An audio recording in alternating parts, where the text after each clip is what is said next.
thank you all for being here. We're really happy to see you all here. And big thank you goes to the panelists with us today for taking part in the conversation.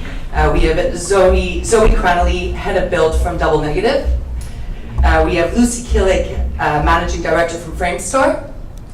We have Evelyn LeBlonde, Senior Comp Rodeo Effects. And Gael Bossi, Lead Compositor at MPC. So thank you again. So as you all know, there's a visible gender gap in our industry today, with only 17.5% women occupying roles. Many studios are working hard today to bridge this gap, but we all have still quite a bit of work to do. So hopefully this panel here will shine some light on the topic, answer any questions you might have, and inspire many of you here or watching the panel through the live feed to join the industry and join the amazing career opportunities that are available in VFX. So because we only have 45 minutes, and I'm sure a lot of questions to answer, we'll begin right away, and there'll be a 15-minute question and answer period afterwards. So let's get started. So why don't each of you take your turn for briefly describe what you do and your role in the industry. Whoever wants to go first. Is it working? Okay, so I'm in compositing for 18 years now. I've starting in 2000 the first digital movie in the industry, which was called VDoc. It's a French movie. I started as a 2D colorist assistant. Well, I started first at the art department, and then I went to the post-production. And then from 2D colorist assistant, I went to 2D compositor. And since then, I've been working on different film feature, commercial advertising, video games. And I joined MPC last year. So I moved from France to Montreal. So I worked on Pirates of the Caribbean, The Mummy, Ghost in the Shell as a lead, and Netcracker too, and I started a 2D sub position on X-Men like 2 weeks ago. Excellent, thank you. Lucy. My name is Lucy Killick. I'm the Managing Director at Framestore Montreal. I started in the industry nearly 20 years ago. My first job was at Mill Film in London. I was a visual effects coordinator. So I started facility side of the industry. Then later that same year, I then got to work client side, as they call it. I worked for Universal Pictures on The Mummy as a visual effects coordinator. So in my first year of the industry, I got to experience both facility and the client side. I then joined Framestore in '99 and stayed there for 7 years and worked my way up from coordinator through to line producer and producer. I then resigned and decided to go client side again, and I was a freelance VFX producer for 7 years, working for Universal and Fox. And I then stopped doing that and went back to Framestore. And I've been at Framestore ever since. That was 2011. I came back to Framestore in the London office, and I moved to Montreal nearly 2 years ago. Thank you. Evelyn. Hello, so I finished school in 2001, and well, I'm from Montreal. So I started to work hybrid. At the time I was bouncing between PA and VFX editor and a composer junior. And then stayed there for about 5 years, then moved to Montreal itself, and a couple of years in Montreal, then moved to Vancouver, a couple of years in New Zealand, and I've been back since last year. So I'm a composer at Rodeo. I'm only an artist at the moment, and it's a choice I made. I have other obligations at the moment, but yeah, I did other stuff in the past in other companies. Zoe. Hi, I'm Zoe. I've worked at Double Negative since 2005. I joined as a graduate in a really glamorous position as a render angler, which meant I managed the farm from 6 p.m. till 3 a.m. After bearing through that, I moved through the sort of 3D route, going from match moving into as a 3D generalist, and then I discovered lighting and stayed in that and took on some more responsibilities such as small leadership roles before moving into sequence lead and sequence soup position In 2012, I got the opportunity to move to Singapore, and I went there as a sequence soup, and then quickly took on some roles, CG souping some smaller shows, and I was there for 3 years before moving to Vancouver 3 years ago as a CG soup, and I CG souped Alice Through the Looking Glass and just finished Wonder Woman, and now I've moved to the more management side, and I'm now head of build in Vancouver. Excellent, thanks guys. So many of you have been, or all of you have been in the industry for quite some time now, and there's such a lack of women in the industry. So what inspired you to join it? You know, what said visual effects, that's what I have to do? Or was it something else? Lucy? I actually started in visual effects purely by chance. I had worked at a live television news channel, and a friend of mine was at the Mill Film and said, hey, why don't you try visual effects? So I thought, why not? And that was 20 years ago. And a friend of mine was female, and so she was, I guess, my mentor, my first mentor in visual effects. Then my second job in visual effects, as I said, was on the client side, and the visual effects producer at the time was a woman, so my boss was a woman. Then when I joined Framestore in '99, my boss was a woman. So I haven't really lacked female mentorship in my career, and I think that's given me the confidence to not even think there is a ceiling. I've seen women succeed in the production and management side of visual effects, and I'd like to follow in their footsteps, and I'd like to think I am doing so. Absolutely, thank you. Evelyn?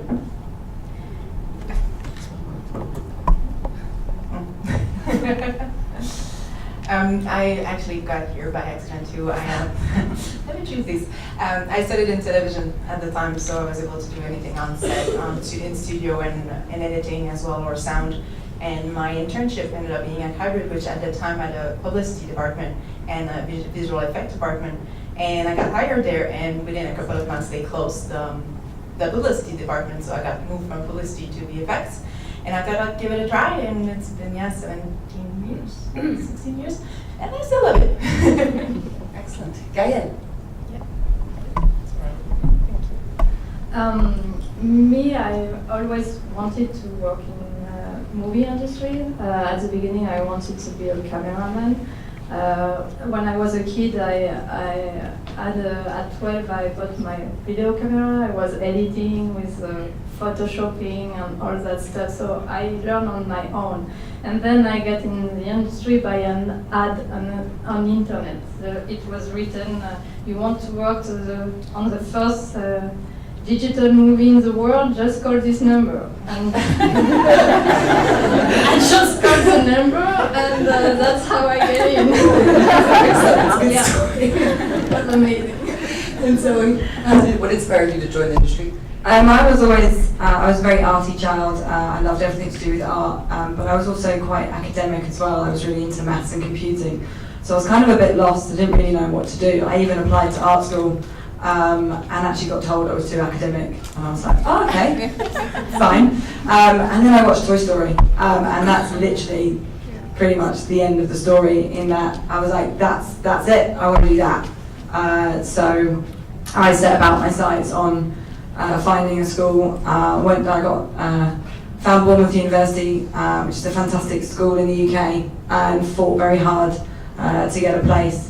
It was very competitive. I think it was like 10-1 or something, and very, very male. When I went to the interview, I think there was very few women, which made me even more determined. I was like, yeah, I'm going to do this. And I got in, I was really lucky, and that's pretty much, that was me.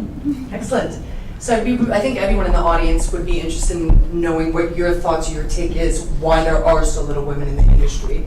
The number is growing with time, but do you think there's a factor that's playing a role in this? Evan?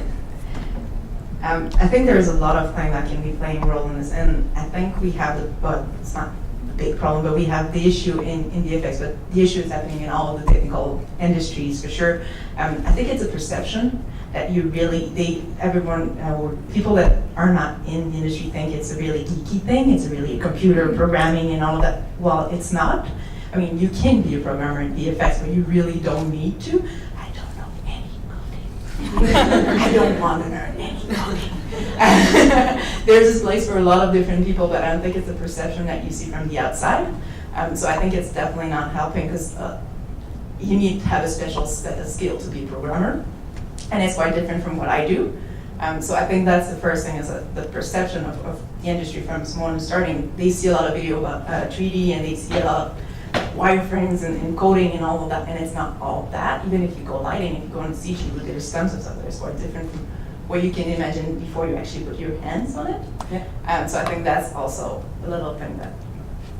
Excellent. Zoe, why do you think there's so few women in the industry? I think you know, perception is exactly what Evan said, is a huge thing. I don't think there's a lot of women that know what they can do with some of those skills when they're growing up.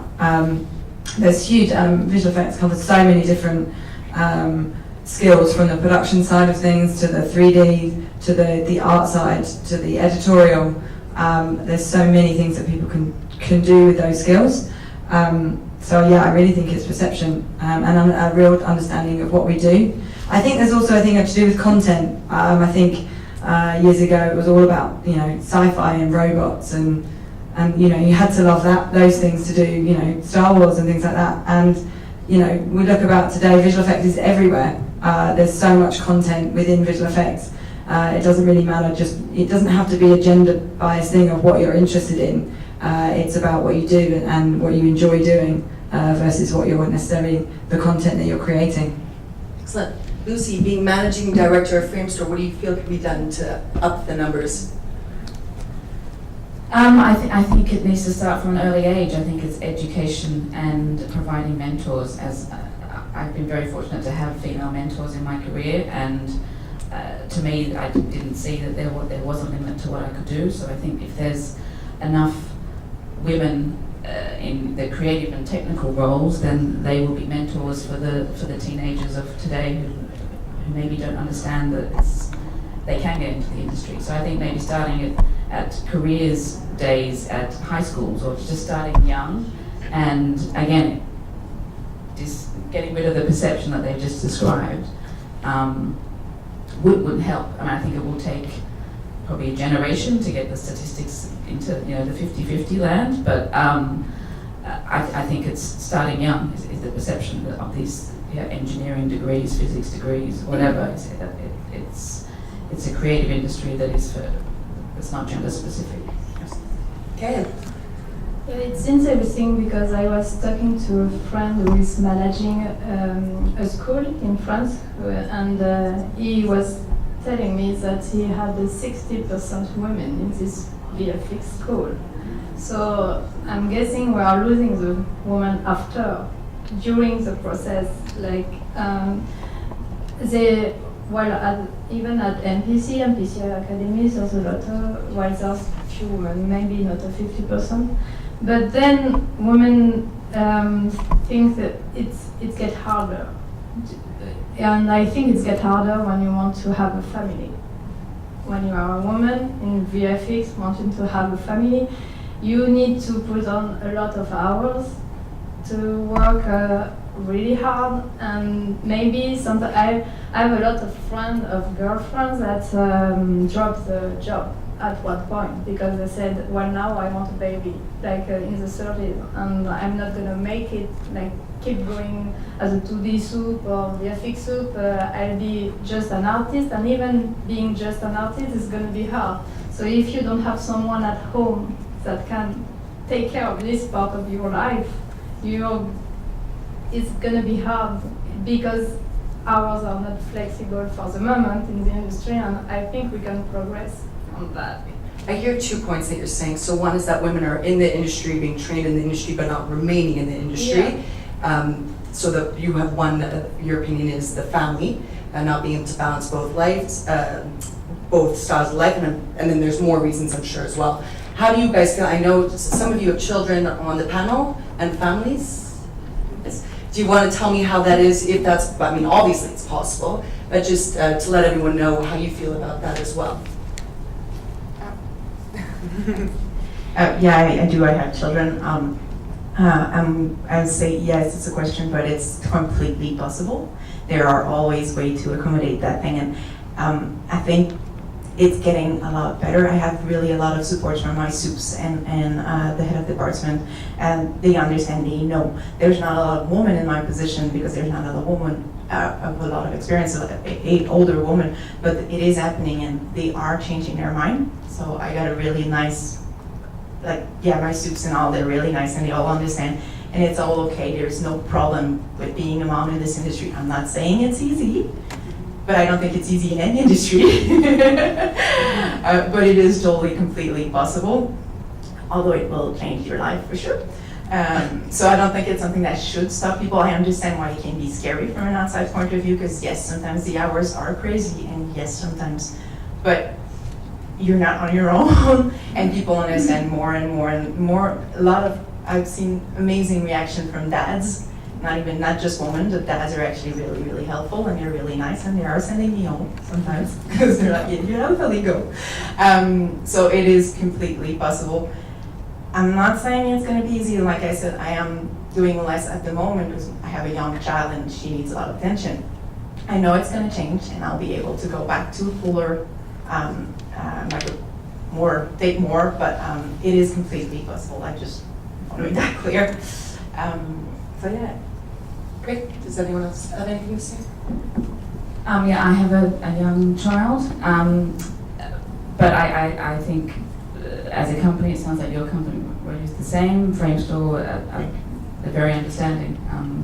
My boss has 3 children, the COO has 2 children, they're women, and I think flexible working hours, or just having empathy for the fact that you have a child who has to go to school, it shouldn't be a barrier.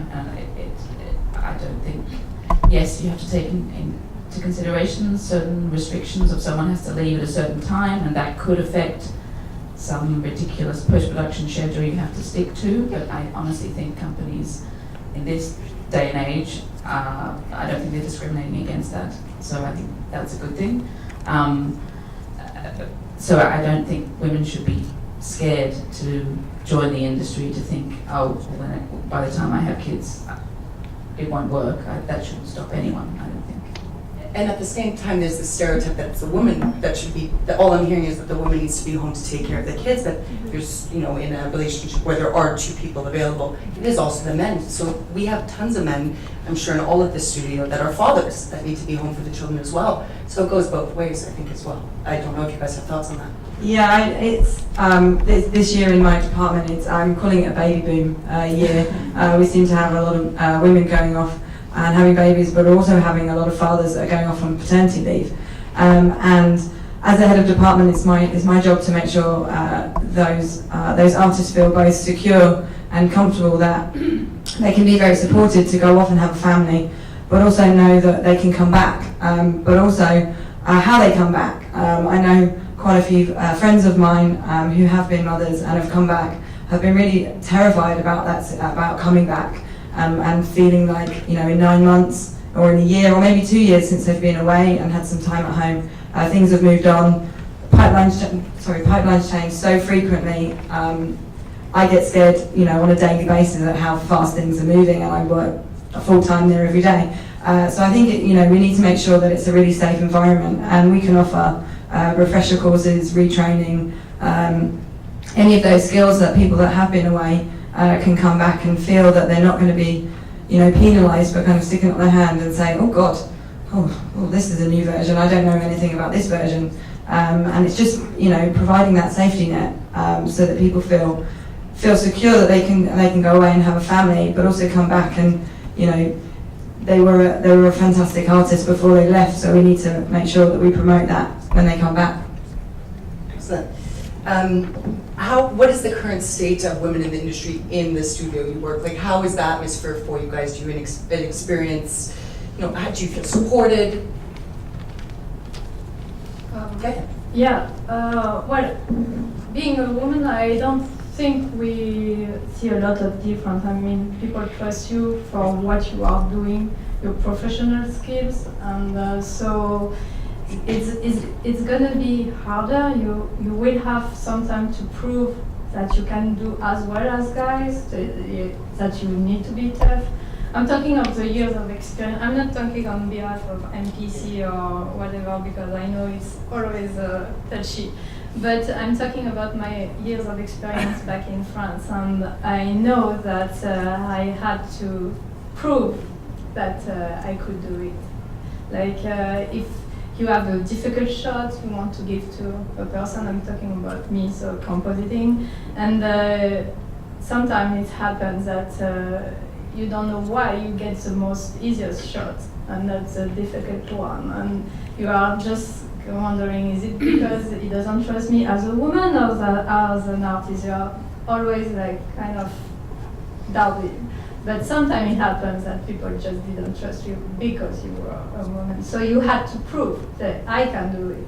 I am the one who give me the shot. So you have to be more self-confident. Yes. And go and say, I can be a lead, I can be a police. You know, you need to.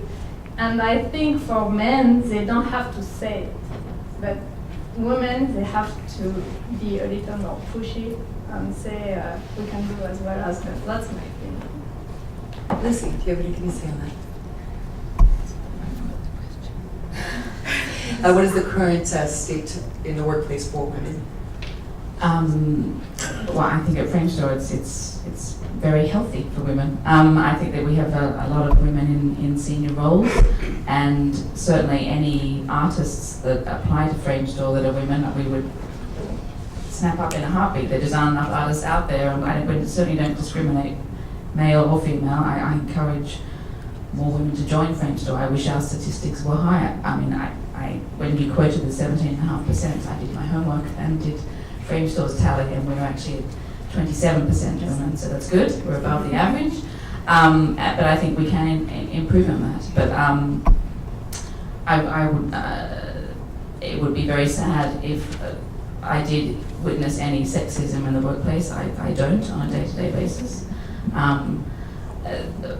We have, the head of production is a woman. I'm the head of the studio, and I'm a woman. Our head of marketing is a woman. Our head of human resources is a woman. I mean, there's a lot of senior women around. So it's not a scary place to work as a woman at all. Excellent. I'm going to say I was lucky. I've never seen either a sexism or obvious one. I've heard about it, but I've never seen it either. What I've seen quite often, though, is that we have an industry that can be quite competitive and quite aggressive. And I've seen girls that it's just not in their nature to go get something, to actually speak louder.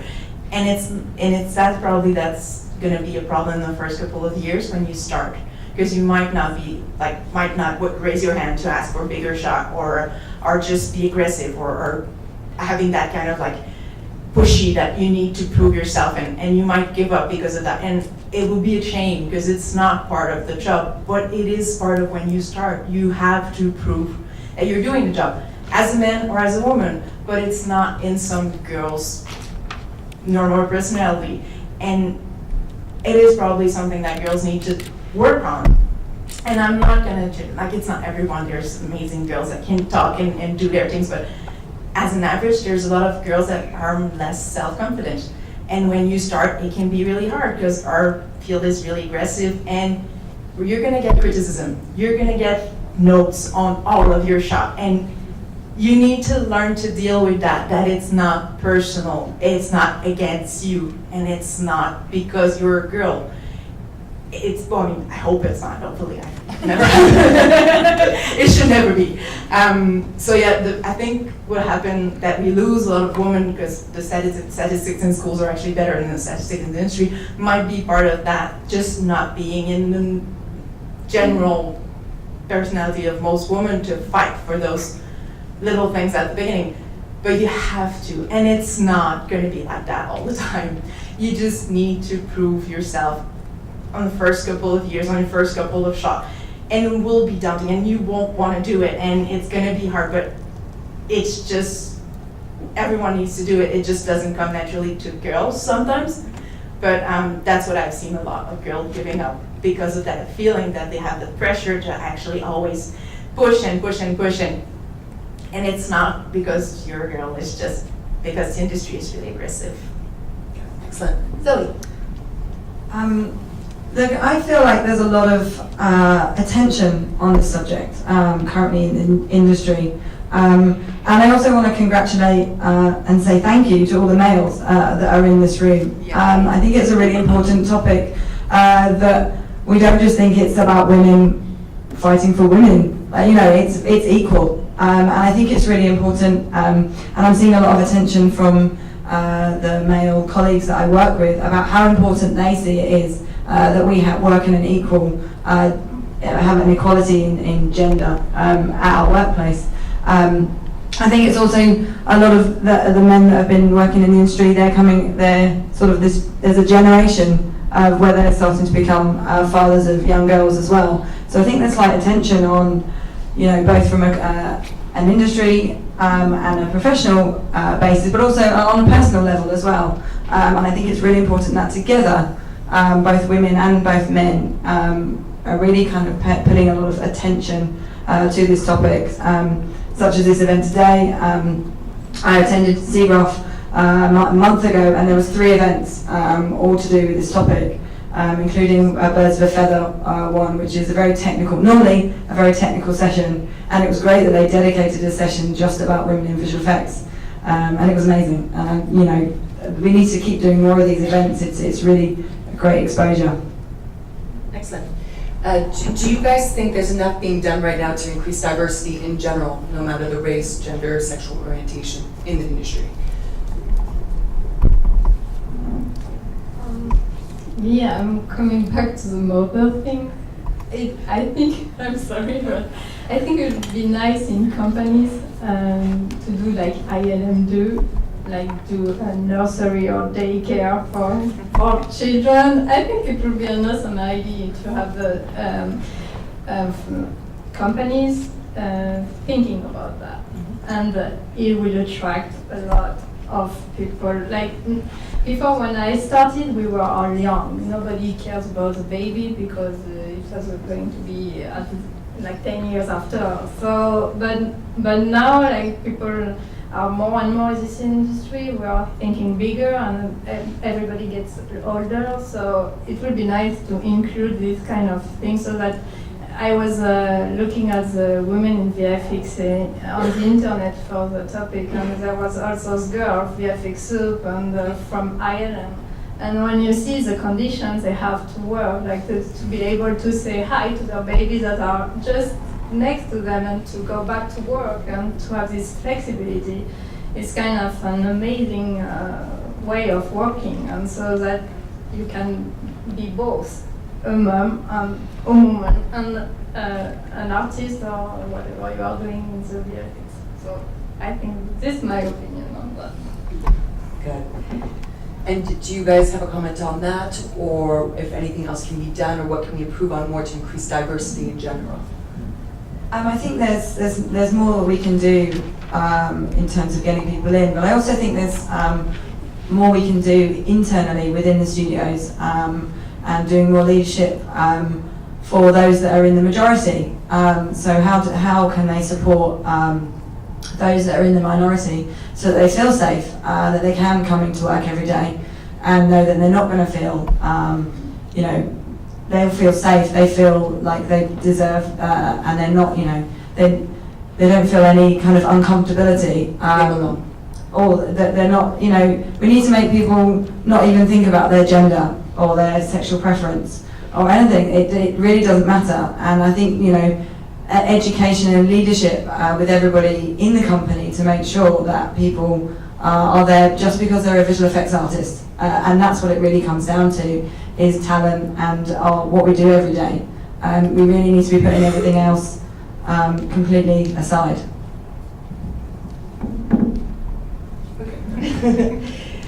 Great. What advice do you guys have for young ladies that want to join the industry or that are thinking about it?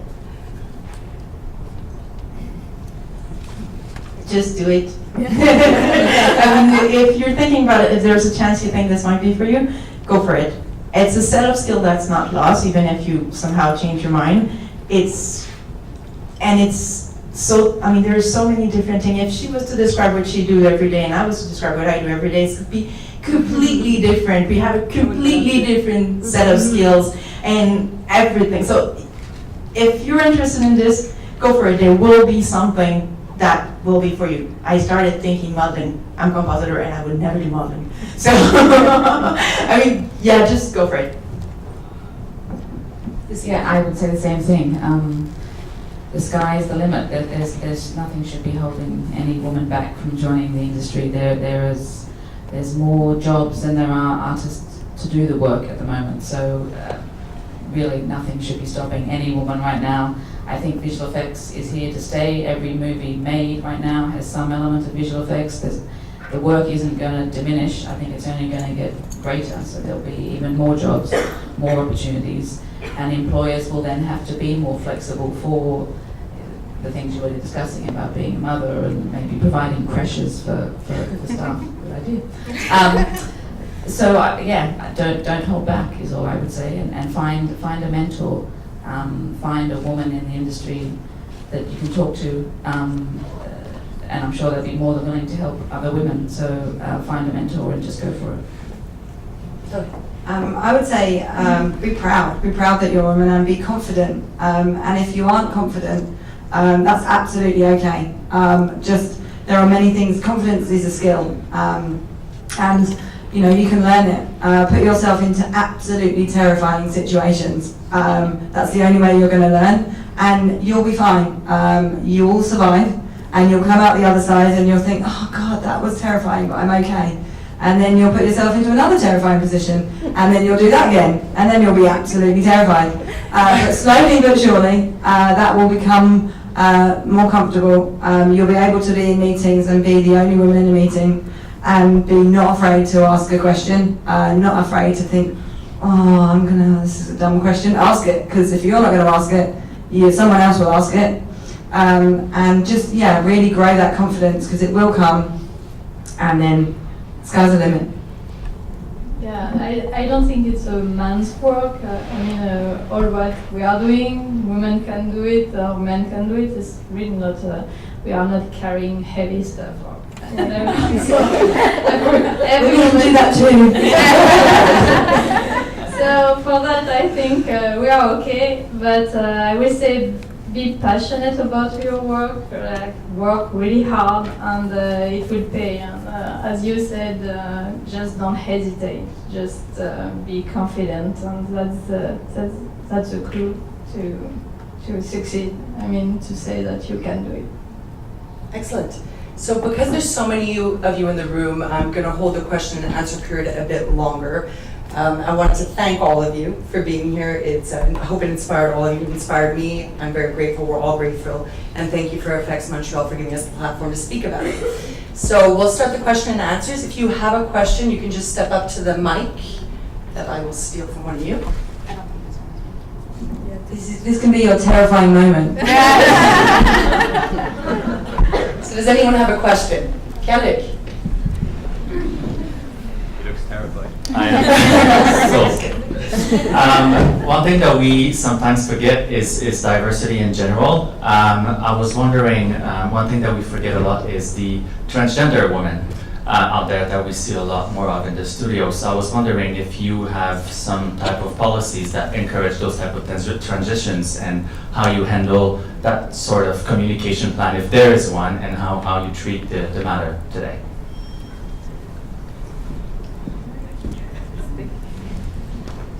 I don't know if we have a company policy on that. But I know for sure that we wouldn't discriminate against anyone. We would certainly talk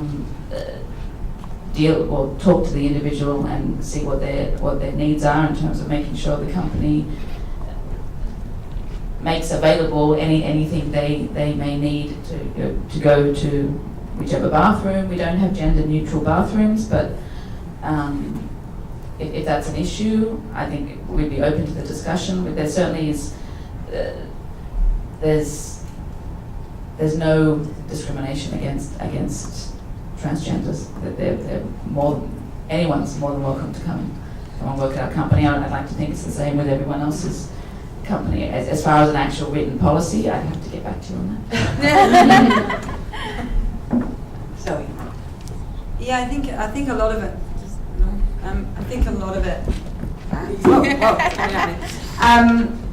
I think a lot of it again comes down to also communicating that with supervisors, leads, and artists, and just making sure that people feel safe, and by that, you know, how educating people with language and things around how you work alongside somebody like that. They need to feel.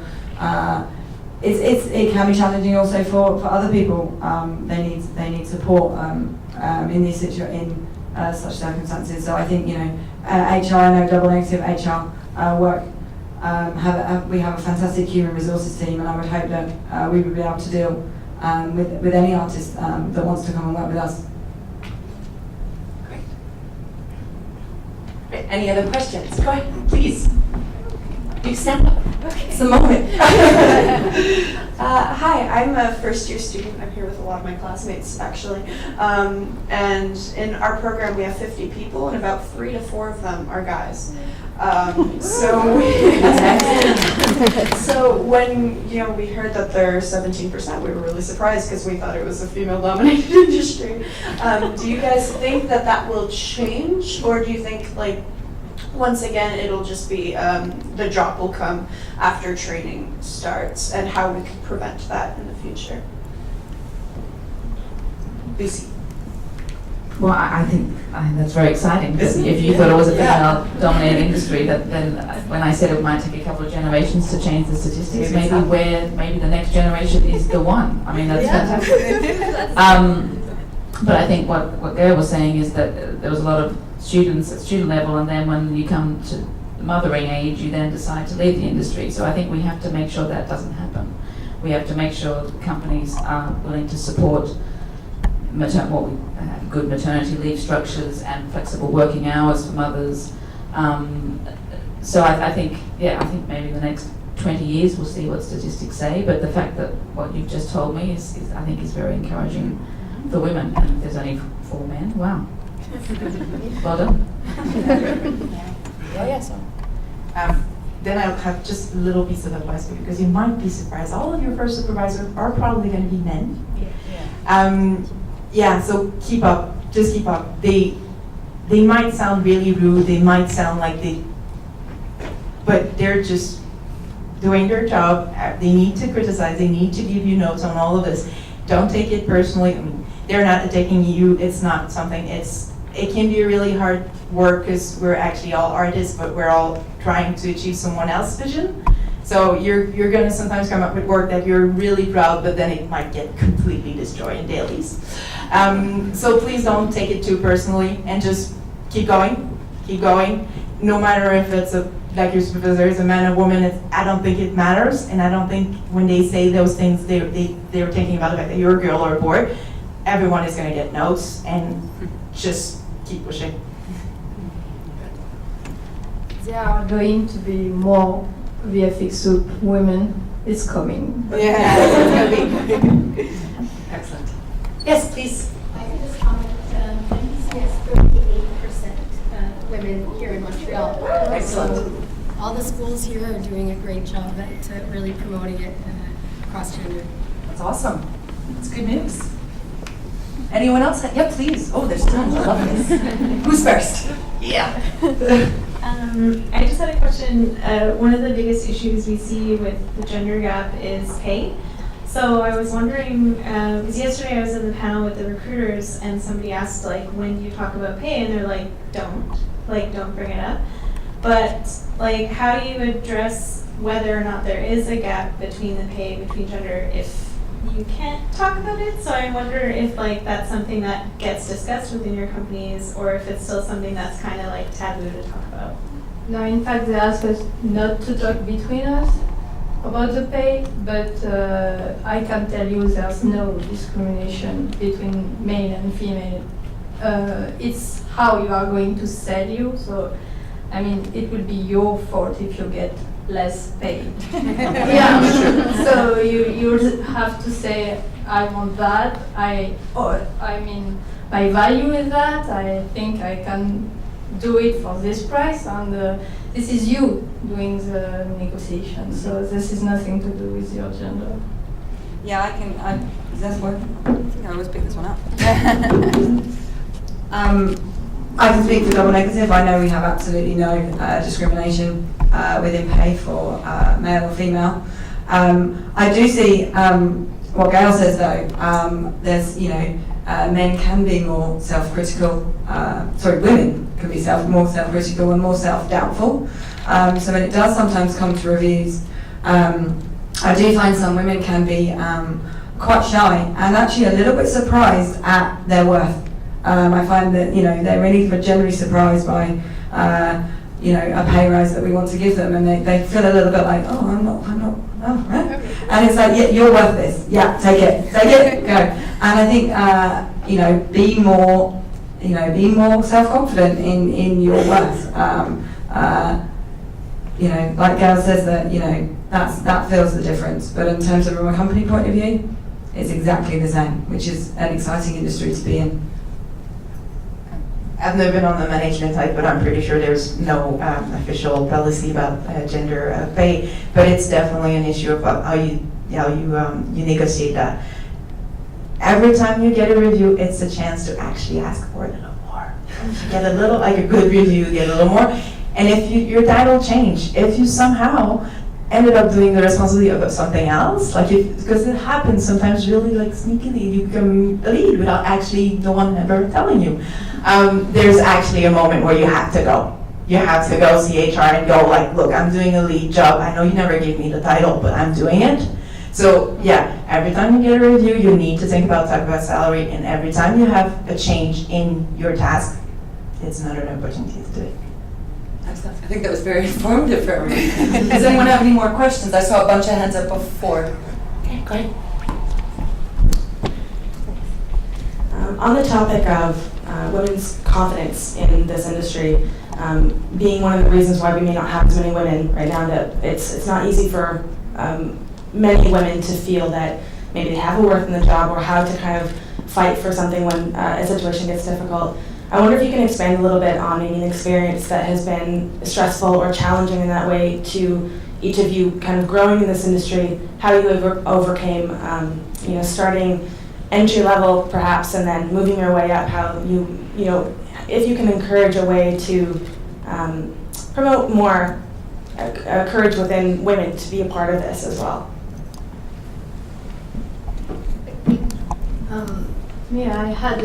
I've seen people I train, like guy I trained for 2 years, becoming my supervisor, and I was taking my HOD, so I told him everything and he got to lead me, so that's a little bit curious, and I said, why don't you put me in that position? And he said, well, you are too sensitive.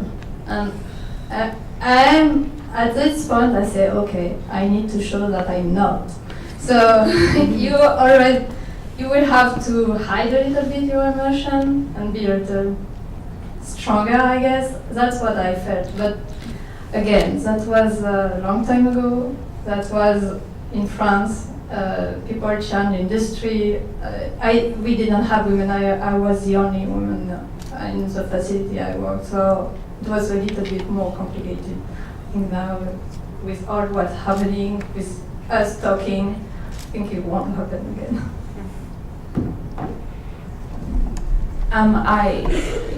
Early on in my career, I worked on set in the shooting side of production, and to me, that's where I think the gender inequality more is. I think visual effects, I really don't see much discrimination. There's definite pay equity. There's definite fair behaviour between the sexes. It's the filming side of the film industry that I think is way behind the times. And as a woman on set, I intentionally made myself as asexual as I could be to be taken seriously. I didn't want a cleavage to have any input in the conversation, you see what I mean? I wanted to be taken seriously amongst a very male-dominated shooting set. I mean, notoriously there aren't many female directors, there aren't many female DOPs. All the electricians, the carpenters, the riggers, they're all men. that side of the industry will take a long time to change. I think that is more generations will take to change. But I felt it necessary to become as unfemale as I could be to work on a male-dominated set. In post-production, I don't think that's necessary, but I do think what you said about being sensitive. I've had a couple of instances where, when I was a coordinator, where male VFX supervisors have been quite intense and angry, and I did want to cry, but I didn't cry in front of them. I went away and had a little cry, fixed myself, and then you come back out. So I think, unfortunately, showing any signs of weakness, that is something to try and avoid. So it's internalizing and having inner strength, and just going back out there. If you do get yelled at, it's not nice, but you learn from it, and just pick yourself up and soldier on. Zoe, did you have something to say? Thank you. A little bit of advice that I give to some of the women that I work with. I'll bring them into a meeting that they may think they shouldn't be there, and they're like, oh, there's loads of scary people in that meeting, I don't want to come. And the reason I get them in there is that I can be their ally. So I would say, if you are invited to a meeting and you think this is terrifying, find someone that can be your ally. That's not necessarily a woman, it can be a male colleague. Just find someone that will effectively represent why you're there. And I've said to a few people, can you just, when you're there, make sure I ask that question that I really wanted to ask in case I chicken out.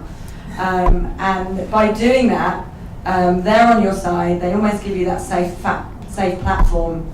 So you can ask the question that you need to answer, or you need to ask, and you need people to answer. But it gives you that self-confidence because you've done it, and it's kind of a safety net. So do that as long as you need. Another thing that I do, try to do with other women in meetings is, back them up. If there's a comment that they say, I'll say, that's great. Because it's kind of safety in numbers a little bit. And again, you can do that with, find again a male ally as well, a male colleague that will again just make sure, you're backed up and you've got that kind of self-belief from the room. And then you'll believe that yourself, and then time will come in and people will start telling you to shut up in meetings, which is where I am now. Any other questions? Yes, please. Hi. First of all, thank you so much for giving this panel. I have two questions that kind of circulate around the same topic, which is the work-family balance. I've only been in the industry for a few years, but I've had the pleasure of meeting people from all over the world. And to that effect, I know that the industry can sometimes be tumultuous with shorter-term contracts, people going from city to city to chase after the shows that they want to work on. How have you had any experience with how you manage family life in an industry that can have so many ups and downs and ins and outs of moving? And also, in terms of, like, a couple of you said you had no problem getting back into the industry after having kids, but you have a lot of years under your belt, obviously. What happens? Is it any different if you drop out earlier and you have less experience under your belt trying to come back in at that point? So I have a daughter, and she was born in New Zealand, and I moved here, so it's possible. I think there will be issue. There will always be issue. It's hard to move around, and it's not just hard with family. There's a question about your partner and just moving around. My partner is in this industry, so we managed to move around together most of the time. But there has been a year where he was in New Zealand and I was in Vancouver. So those things unfortunately can happen. Well, I'm not saying it's easy, but it is totally possible. So yeah, my daughter was born in New Zealand, and I've stayed a year after she was born over there before I came back to Montreal. It is possible. Of course, having a lot of years of experience means that I normally get longer contract, which helps, definitely. And coming back was okay for me. I don't think it's easy. I really don't think it's easy, but I don't think it's necessarily VFX related. I think going back to work after a maternity leave is super hard, no matter what you work on and what you do for your living. So it is really hard, and it's hard to find a balance, but something that's achievable, and it's something that's personal to everyone, and you and your partner are going to come into a situation where you're going to have to find your solutions. So yeah, it's hard, but it's possible, and it's moving around is not a big deal with a young child. When it's school age, it's another thing. But my daughter is 2, and we could move around without too much problem. If we want to, that's another issue. So yeah, I think I know it can be something that's on your mind, but it shouldn't scare you, and it should not put you back at the moment. When you have a child, it's another issue, but until you have one, there's absolutely nothing to do about keep going. When it happens, it will happen, and you'll figure it out like any woman in any industry. Yeah, just to add to that, I think, as you said, traveling shouldn't hinder you. I have a 3-year-old boy, and I moved from London to here when he was just 18 months. So that shouldn't stop you. And I think there's so many jobs in the visual effects industry at the moment. I think if you want to be the type of artist that moves around project to project with your child, then I'm sure you can work that out. But I also think some companies have staff who are lifers, like they want the stability of a long-term contract, and I think all the companies we work for have key staff that work for years and years and years, and because they have families, they have the stability. So it's an industry where you can have a stable career for 20, 25 years in the same company, you can have your kids and you can just stay there, or you can travel the world chasing projects, and it's kind of up to you. But I think both lifestyles fit in the industry. I think you can do both. Me, I had my kid in France, so I have 2 kids.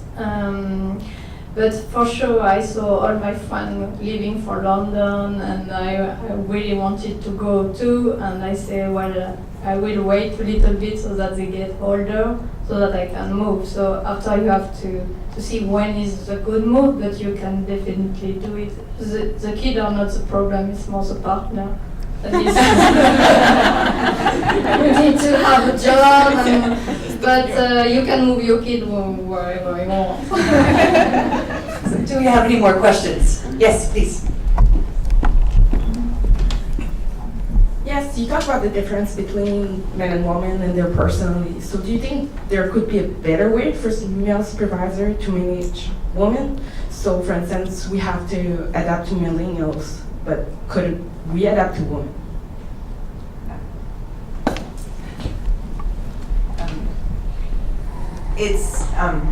There's no general answer to that, because each supervisor is completely different.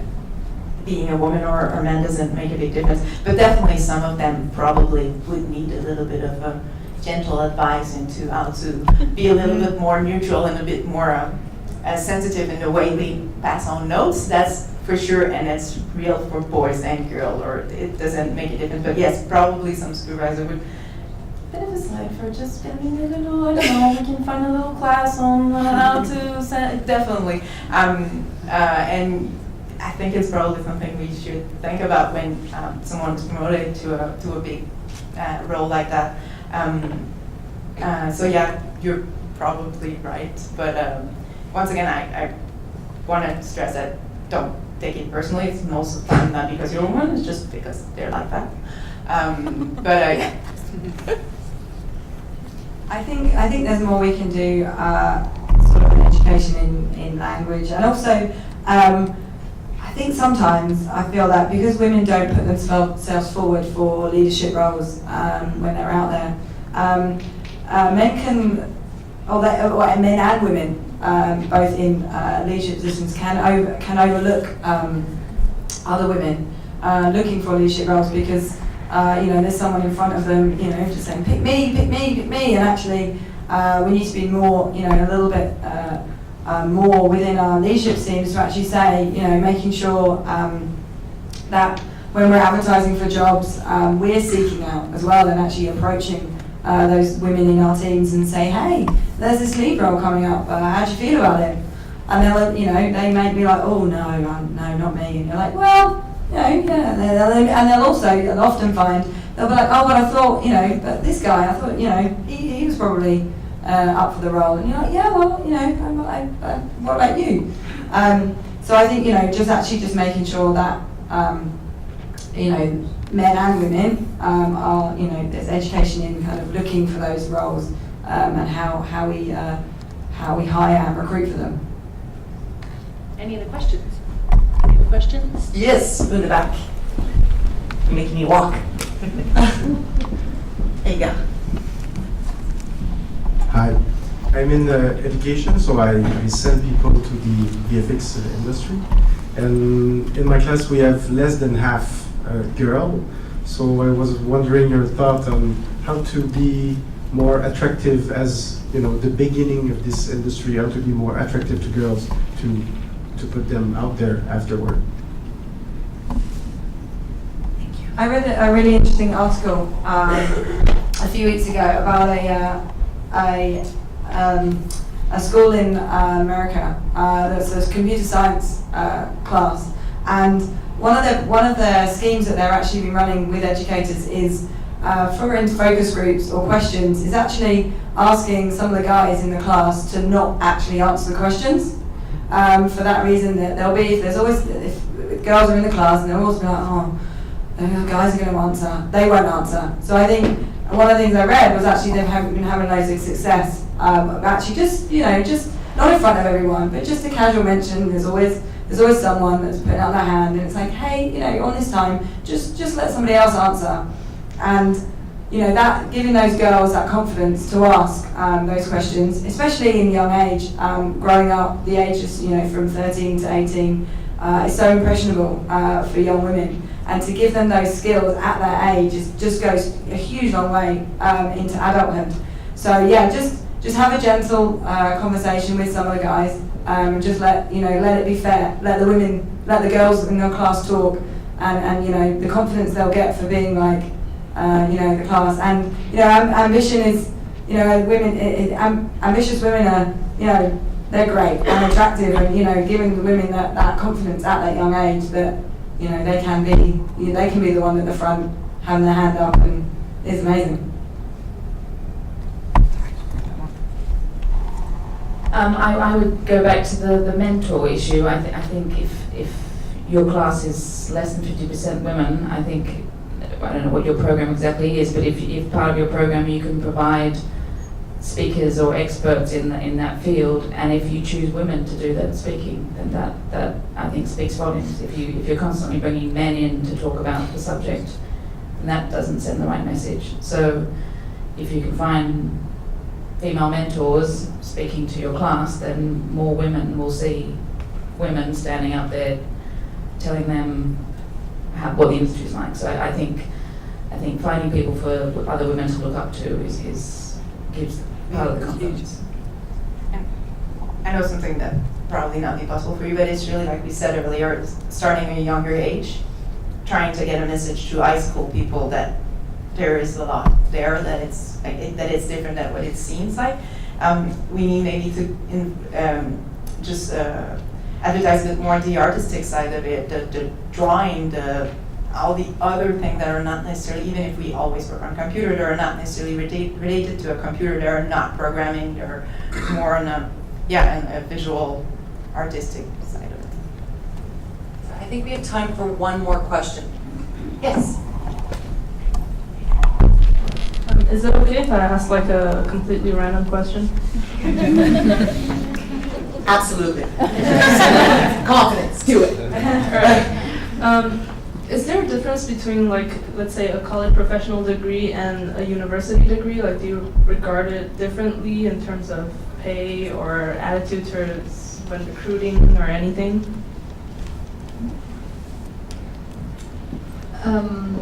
When I start, nobody went to a art school, or so I don't know if I can answer the question, but I think you will start at the beginning as a junior anyway, and you will do your proof. If you have a background of 5 years school, you will go faster, and so that you will go higher really quick. And if you have just 1 year, you will do it less. But I think we all start at the same level as juniors.